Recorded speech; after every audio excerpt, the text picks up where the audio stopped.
Apple സ്ട്രൂഡൽ. നമ്മളെ നാട്ടില് മാങ്ങ പോലെയാണ് കേട്ടോ ഇവിടെ ആപ്പിള്. അതുകൊണ്ട് ഇവിടെ ആപ്പിൾ വെച്ച് ഒരുപാട് ഡിഷസ് കാണാൻ പറ്റും. Like apple pie, apple crumble, apple sauce, അങ്ങനെ അങ്ങനെ. അപ്പൊ ഇന്ന് നമുക്ക് ആപ്പിൾ സ്ട്രൂഡൽ ഉണ്ടാക്കി നോക്കാം. ഇതൊരു വിയന്നീസ് ഡിഷാണ്.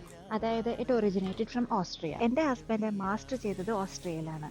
അതുകൊണ്ട് പുള്ളീൻ്റെ വൺ ഓഫ് ദ ഫേവറേറ്റ് ഡെസേർട്സിൽ ഒന്നാണ് ആപ്പിൾ സ്ട്രൂഡൽ. സ്ട്രൂഡൽ ഉണ്ടാക്കുന്ന ഷീറ്റ് ഇവിടുത്തെ മിക്കവാറും എല്ലാ സൂപ്പർ മാർക്കറ്റ്സിലും അവൈലബിൾ ആണ്. അതുകൊണ്ട് പകുതി പണി കുറഞ്ഞു കിട്ടി. അപ്പൊ ബേസിക്കലി നമുക്ക് ചെയ്യേണ്ടത് ഈ ആപ്പിൾ വെച്ചിട്ടുള്ള ഫില്ലിംഗ് ഉണ്ടാക്കണം. സ്ട്രൂഡൽ ടൈഗിൻ്റെ അകത്ത് ഫില്ല് ചെയ്യണം, ബേക്ക് ചെയ്യണം. ഐക്കേന്ന് വേറെ ബേക്കറിയിൽ നിന്നൊക്കെ ഇത് ട്രൈ ചെയ്യുമ്പോൾ ഞാൻ വിചാരിച്ചിട്ടുണ്ടായിരുന്നില്ല ഇത് ഇത്ര ഈസിയാണ് ഉണ്ടാക്കാമെന്ന്. പിന്നെ വേറൊരു കാര്യമുണ്ട് കേട്ടോ, നമ്മളിടുന്ന ആപ്പിളിന്റെ സ്വീറ്റ്നെസ്സും സിനമന്റെ എമൗണ്ട് ഒക്കെ അനുസരിച്ച് ഇതിന്റെ ടേസ്റ്റ് മാറും. എനിക്ക് സിനമന്റെ ഫ്ലേവർ അത്ര അങ്ങോട്ട് ഹൈ ആയിട്ടിരിക്കുന്നത് ഇഷ്ടമല്ല. അതുകൊണ്ട് ഒറിജിനൽ റെസിപ്പിനെക്കാട്ടിലും കുറച്ച് കുറവായിട്ടാണ് ഞാൻ ചേർത്തിട്ടുള്ളത്. അപ്പൊ നിങ്ങളും ഇത് ട്രൈ ചെയ്ത് നോക്കൂ. ഡീറ്റെയിൽഡ് റെസിപ്പി വേണമെന്നുണ്ടെങ്കിൽ പ്ലീസ് കമന്റ് ബിലോ.